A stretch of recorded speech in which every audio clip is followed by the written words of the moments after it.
Michael Kirby is admired for much more than his interest in language. Not to put too fine a point on it, he's Australia's best known and most highly regarded jurist. A living national treasure. A charismatic...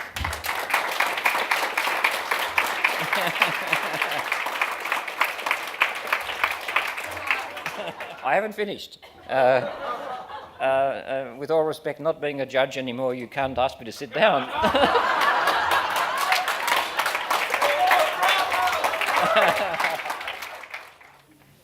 His energy is relentless. He will work until he drops. May that be a long time ahead. But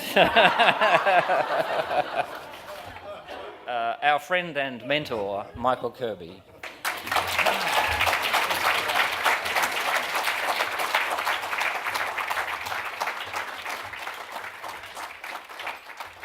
What a fantastic introduction.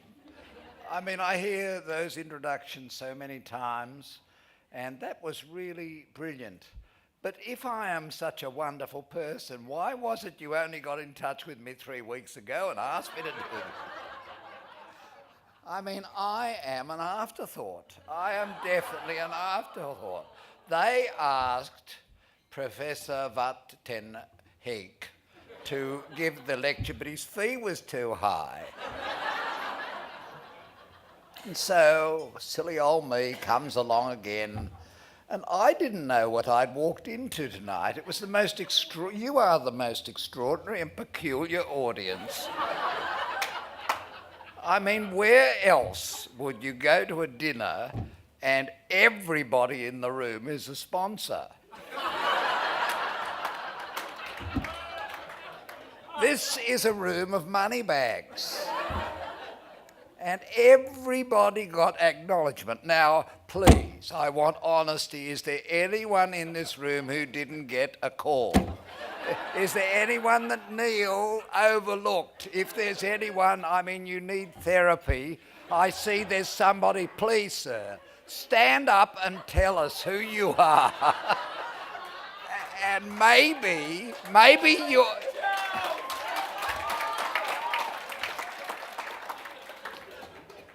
I don't like to tell you this, but I think you're in the wrong place.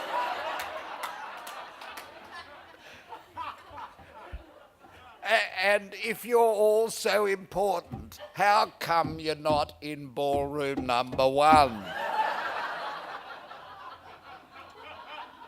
I mean, I don't miss a trick. I know these things.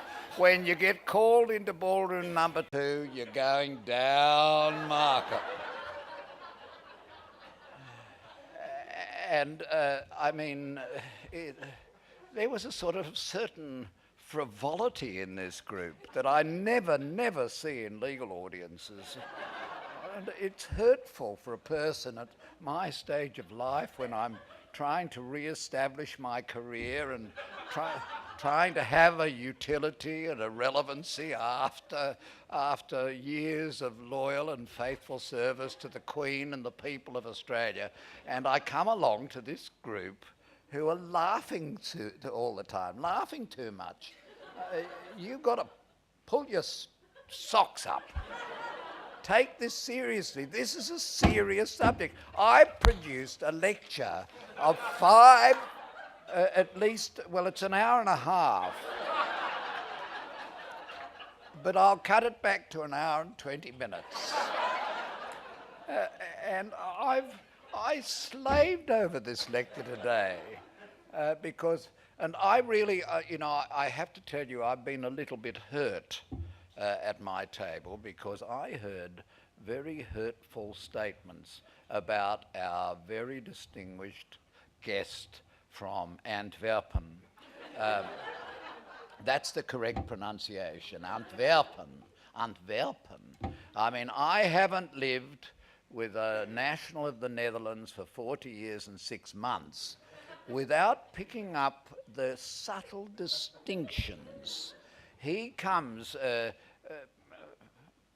may I call you Vata? I mean, I don't wish to be too familiar. I mean, you got a bit familiar with me, but we in Australia are rather formal people, unlike you Belgians. Now, my partner Johan taught me the subtle distinction. He comes from Dordrecht. You know Dort. Yes, just down the road. And he taught me the subtle distinction between the pronunciation of Nederlands, because we won't call it anything else, that's spoken in Antwerpen, and Nederlands is spoken in the Netherlands. And I heard some very foolish and ignorant and hurtful people saying that you were a comic. I wish to formally apologize. We're very good at apologies in Australia now. I want to formally apologise to you. And I declare, not only are you a prince, not only are you a person from Antwerpen, but you're a prince of the royal blood of Belgium, and we are very lucky in this part of the world. We don't get many royals down here nowadays. Somehow it's gone out of vogue.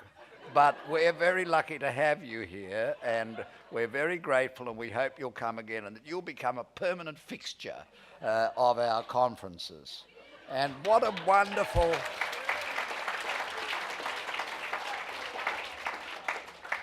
wonderful. We could, you know, I could sort of come along and be your helper, and we've got a career together. And tonight is the night that you were here. Breaking news. You saw this begin.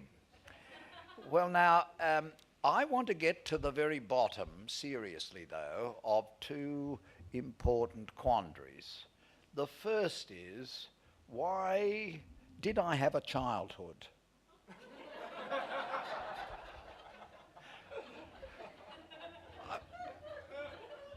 I admit I need a little bit of therapy.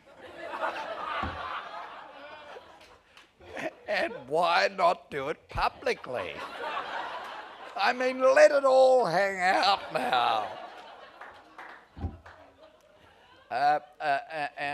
I think, on reflection, I had two very good aspects of my childhood. I won't tell you of the vicious spankings and being locked in the bathroom and anything of that kind. I'm not going to tell you the traumas, but two very good things that happened to me, and they help to explain why I am the only judge at this conference. I mean, why have there not been any of the actors in the great drama of the common law at our conference? Why are they missing? Where is the empty table? Where is Hamlet's father, Banquo's ghost? I mean, where are they?